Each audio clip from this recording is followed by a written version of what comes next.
Woman who went viral as a Karen for pulling down a teenage girl's miniskirt in a restaurant out in Utah has now accepted a plea deal. We are going to break this down with Utah criminal defense attorney Sky Lazaro. Welcome to Sidebar, presented by Law and Crime. I'm Jesse Weber. Do we all remember this story? Because it is so bizarre, it is so strange that even after all these months, I can't make sense of it. I still don't understand what went on here. It concerns 49-year-old Ida Ann Lorenzo from Santa Clara, Utah. That is about 15 minutes away from St. George, Utah, where back in April in a restaurant, Lorenzo did something so odd. She was charged with sexual battery for touching a teenage girl's buttocks and trying to tug her skirt down. This was in a Japanese restaurant. Now, the aftermath of this encounter was captured on a TikTok video filmed in the restaurant that went absolutely viral, garnering over 15 million views. Lorenzo became famous, but for all the wrong reasons. She was labeled a Karen, which is a derogatory term for usually middle-aged or older women, particularly white women who have a arguably sense of privilege and they create trouble in public settings. Why are you mad? Let me do it. Oh my goodness! What the fuck is happening? I happen to work for the state, and if I have to watch your ass cheeks hanging out again, I will call CPS. Do it. So, yeah, go for it right now. She's over 18. She is 19 years old. Her butt cheeks. You don't get to touch her. You don't get to touch We're her. all sitting over You there. don't get to touch Yeah, her. I Then do. you can come up and talk to her, but you do not get to touch her. Really? We would love for you to call the police. Go ahead and call the police. Lorenzo first called St. George police, but it wasn't to rat on herself for her crime. No, she wanted officers to help with harassment that she was getting online. Hi, Ida. This is Officer Brown, St. George Police. Hi, how are you, officer? Good. How are you? I've had better days, but thank you. What's going on? So I have a bunch of little 18, 19, and 20-year-olds harassing me. They got offended because we were at a restaurant yesterday in public forum. We were sitting on the bench waiting to be seated. It was pretty packed because, as you know, the senior ball was yesterday for most of the high schools. And so I was sitting with a 10-year-old sitting on my left-hand side, on my right-hand side, my boyfriend on the left-hand side, and nothing but the whole rest of the wall was filled with 17 and 18, or 16, 17, and 18-year-olds. And a bunch of girls walk in, they go to make their reservation and are waiting to be seated. And one of their skirts were so short that as we're standing there, I see the 10-year-old pointing to one of them, and you could see her entire and the butt cheeks and everything hanging out. And I mean, we were just sitting there, and I was shocked. I haven't worked for the state of Utah, and I was like, oh my God, that is completely inappropriate. We do not need to be sitting at a restaurant having a 10-year-old look at someone's private part. So I got up and I scooted her skirt. I got the skirt and I scooted it down to cover her private part. And the dad that was with the 10-year-old, he was like, thank God. And I was like, oh my God, is everything okay? And he's like, I would be accused of sexual harassment if that had happened. And so as I did that, everyone around me that we were sitting there were all minors. The little girls were like, we shouldn't have to see that. Can't they get in trouble for that? And I was like, at that point, I'm like, okay, well, I probably, should report this or something. And next thing I know, as I'm sitting there listening to all these little teenagers around me, I'll applaud us for at least no one wants to see that, right? And they don't want to get in trouble. I don't want to get in trouble. But we shouldn't have to see someone's private parts in a restaurant. So next thing I know, we're sitting there and we're discussing it. A bunch of the girls' friends come in and they start talking pure about me because I did that. So my boyfriend and I were discussing how to best approach that. And he's like, should we do something? Should we call the police? What should we do? And I was like, no, there's just a bunch of silly little teenagers. I didn't think anything major was going to come out of it. But they started to make threats. So I finally got up and I was like, listen, I shouldn't have to sit at a restaurant and look at your private parts.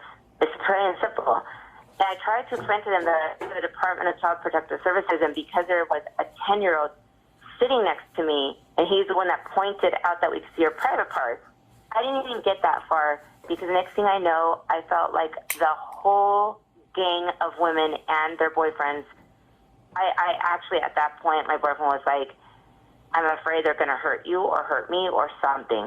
So I finally just was like, okay, fine, I'm just going to sit back down.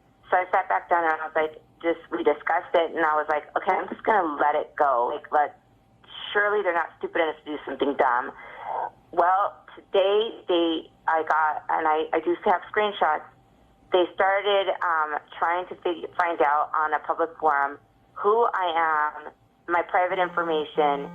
They have since posted on the St. George, I guess, word of mouth, a video of me confronting them, trying to explain to them what happened, but they snipped it and they've put their own twist and agenda on it.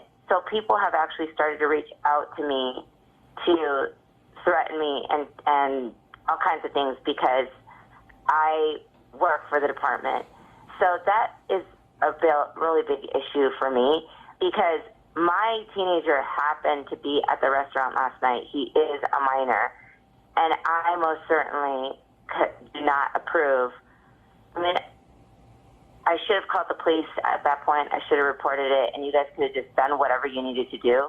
But that wasn't going to resolve the issue, that it would have taken you probably forever to get there. Nothing would have been done, and off they would have gone. And the 10-year-olds and everyone around would have continued to have looked at the woman's private parts with no one being able to do anything about it. And to me, that isn't right. When you're saying threats that were made to you, you said threats twice. What are those threats?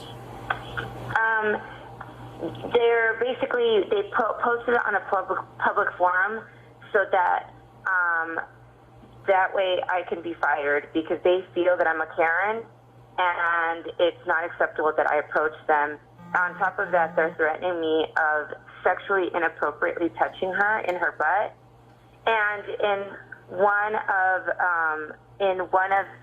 on that social forum, they posted my job description and everything. So my information is basically, they're trying to get me fired. And accusing me of sexually inappropriately touching one of them. Did you touch her? No, I didn't. I thought you said you pulled her skirt down. I did. I touched her skirt, but I didn't touch her. I mean, we can talk about that later, I guess. But after you send me that video, I'll review it, and I'll give you a call back in a little bit, okay? Okay. And Lorenzo went on to describe the girl's private area in a pretty graphic detail, ending with this. The skirt was so short that it had crawled up her buttocks. It was exposing everything. It's like no underwear? No underwear. Lorenzo ended up coming into the police station the next day, irritated that the online harassment hadn't stopped as her story started to go viral. And she spoke with the same officer for about an hour. So these little girls have continued to incite a mob, and I've been harassed all day. Not only did they took it down from St. George Post and her Facebook, but now she put it on Instagram, and now she put it on TikTok. Okay. No, I remember you look at my Instagram account, and they've been harassing me all day. So I turn notifications off and everything. I'm 100% in believing in freedom of speech and but when you omit, delete, and make it seem like one situation is totally different than the other, and then accuse me of sexual harassment without the facts, like at some point something needs to be done, it needs to be stopped, and they have a reputation for doing this. But because of the sensitivity of the nature, and everyone thought she was a minor because she did look like a minor, and there was a ton of kids. It was the high school ball. Did you think she was a minor? Yes, I did. I actually thought she was, and that's why I was like, I just don't understand. I don't understand why you went up and touched her. I didn't touch her as a person. Like, I mean, you confronted. But you see how that looks, right?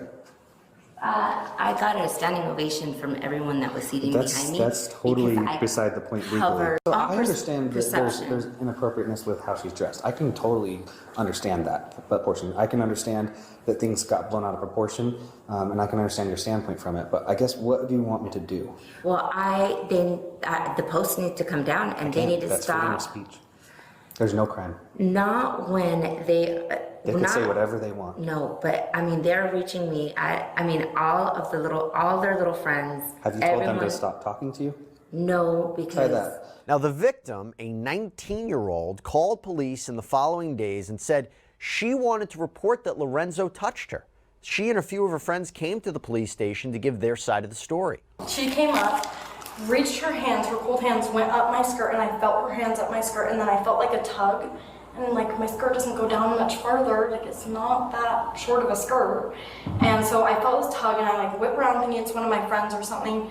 And I'm just kind of standing there in shock, so I'm like, here's this woman I don't know who just came up and touched my bare butt. Like, I have no clue who this is.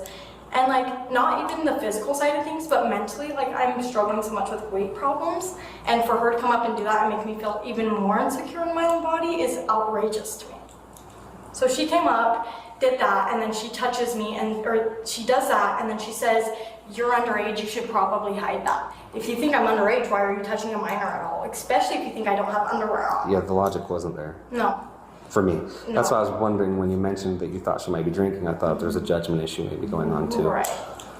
And then she came back up a second time after Avery came up. Our other friend Avery, fun fact, same name, she was standing right next to her. And the second time she came up, she touched both their hips and squeezed them. Like pinched us. And said she was going to call Child Protective Services if she saw And then the that rest she was saw on video. I saw the video, and I think 57,000 other people saw it too. Yeah. The victim says not only was she wearing underwear, but she was also wearing a pair of shorts under the skirt.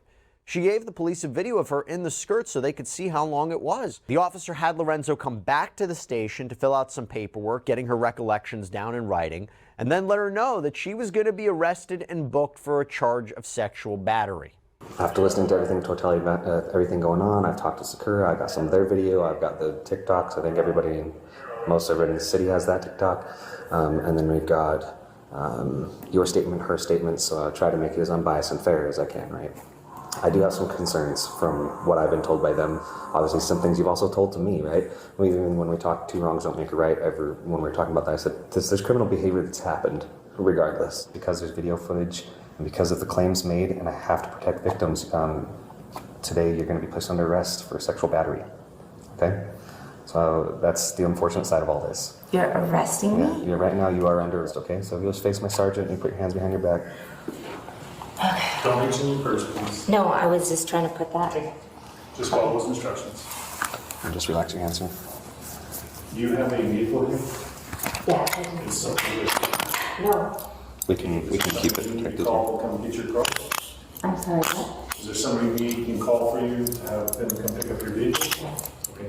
Well, now Ida Lorenzo has entered a plea agreement. Yes, she has agreed to plead no contest to the misdemeanor sexual battery charge. We're going to explain what it means to plead no contest in a minute, but her plea will be held in what's called abeyance, or will be suspended for a year. She just has to make sure she doesn't break the law, that she doesn't have any contact with the victim in this case, and she agrees to undergo a mental health evaluation. And if she does all that, the case will be dismissed. If she doesn't, a warrant could be issued for her arrest, and she could end up spending 6 months in jail. Now, what does this plea mean? Why did she do it? What could this mean for the rest of her life? After all, as a result of this incident, she lost her job as a legal consultant for the Utah Attorney General's office. Does this go on her record? What's going to happen next? I am made of questions when it comes to this story. All right, so now we welcome on Utah criminal defense attorney Sky Lazaro back here on Sidebar. Sky, it's good to see you. You would never do something like this. I mean, right? Shocking. It's still shocking to me that this happened. I still can't make sense of why it happened. I can't either. I mean, whether you think someone's dressed appropriately or not, you don't go touch anybody else. I don't care who you are.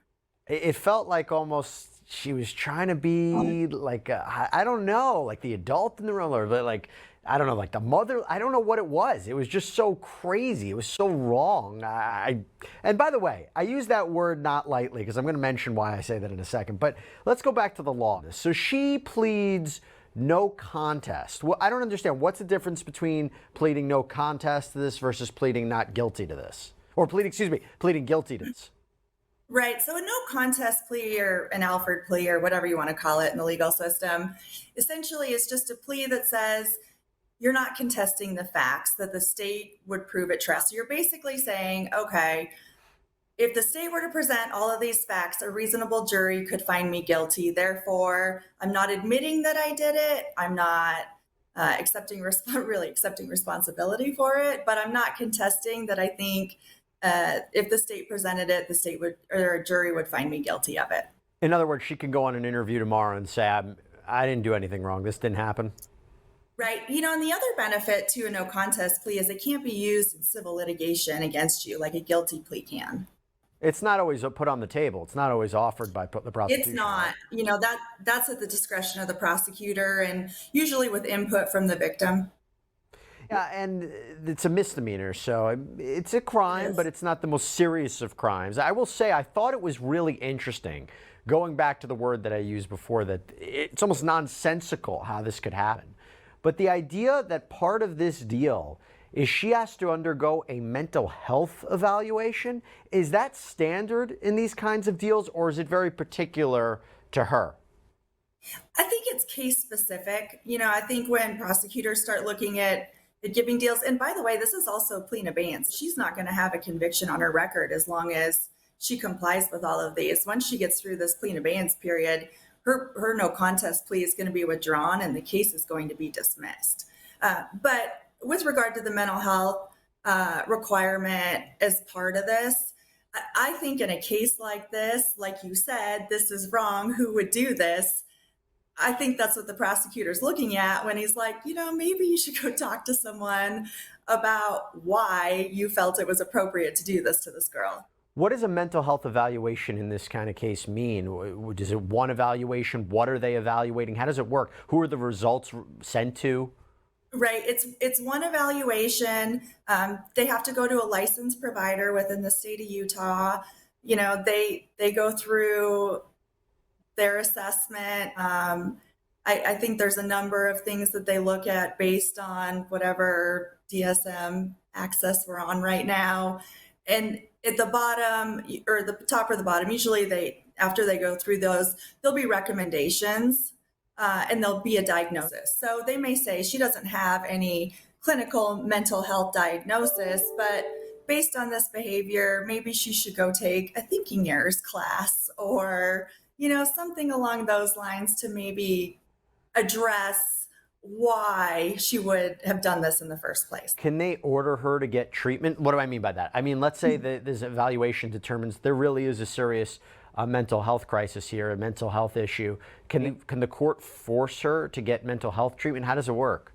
They can. I haven't seen the actual document for this agreement. Sure. Of course. But typically speaking, it would be the mental health assessment and any recommended treatment. So and that mental health assessment gets sent to the court and the prosecutor. So it's not a public document. It's filed privately, but the court gets it, the prosecutor gets it. And then in order to fulfill the terms of this plea in abeyance agreement, she would have to complete the recommended treatment. If she fails to do that, that is a material violation of the agreement, which they can then withdraw. They could enter the conviction against her and then sentence her. By the way, if she fails to abide by the terms of this agreement and she doesn't, for example, seek a mental health evaluation, she could spend 180 days in jail. But do you think that's what would happen here in a case like, let's say she violates it? Would she get 6 months in jail for that? I don't foresee anybody going to jail on this unless she violates it by committing a similar act or committing a new crime or something along those lines. I think if she just doesn't go get the mental health evaluation, and by the way, she's also entitled to a hearing on that because she has due process rights. So they would have to have an evidentiary hearing to show that she didn't do what she was supposed to do.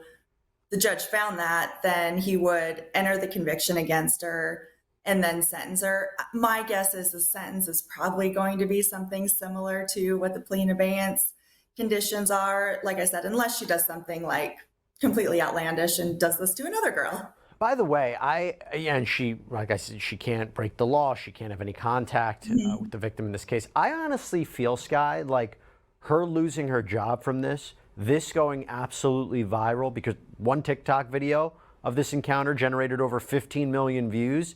For me, that almost feels like it's worse punishment, right? In the grand scheme of things.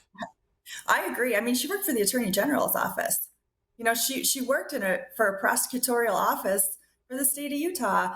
And so, you know, she's not going back to work for another state agency. She's probably not going back to work in any sort of prosecutorial type office. So, and plus the embarrassment. St. George is a small community down there, you know, and it's pretty tight. I mean, this got, you know, you're talking about it, so this got national attention, but she's got to live down there. So, well, that was what I was going to ask you. If you were her attorney and you were advising her right now, what would you tell her to do? How could she move on from this? I'm not sure if a no contest plea, would that go on her criminal record? Would it keep her from getting some sort of job moving forward? Aside from, I'm assuming this was very national, I would imagine employers might think twice.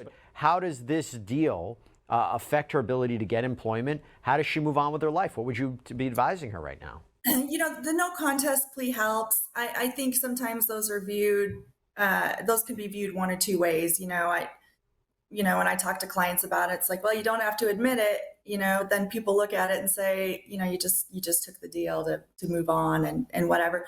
This will show up on a background check. Now, once she completes the plea in abeyance period, she can file for an expungement once it's, you know, if she does everything, it's dismissed. She would be eligible for an expungement and then it would be sealed. But up until that point, this is going to show up on a background check. And, you know, my experience, just having represented a lot of people with, you know, alleged with sexual crimes, it's tough to get a job with that on your record. Like I said, she's not going to work for a state agency. It's hard. I mean, you tell people to kind of bite the bullet and get through everything and get it expunged as quickly as you can and move on. But, you know, that's really about all you can do with it. It did make a lot of headlines, was all over social media. But look, it's a conclusion to it. Hopefully everybody moves on from it. Just really disappointing and kind of bizarre case, to say the least. But Sky Lazaro, thank you so much for coming on. Good seeing you. Thanks, Jesse. Good to see you. Take care.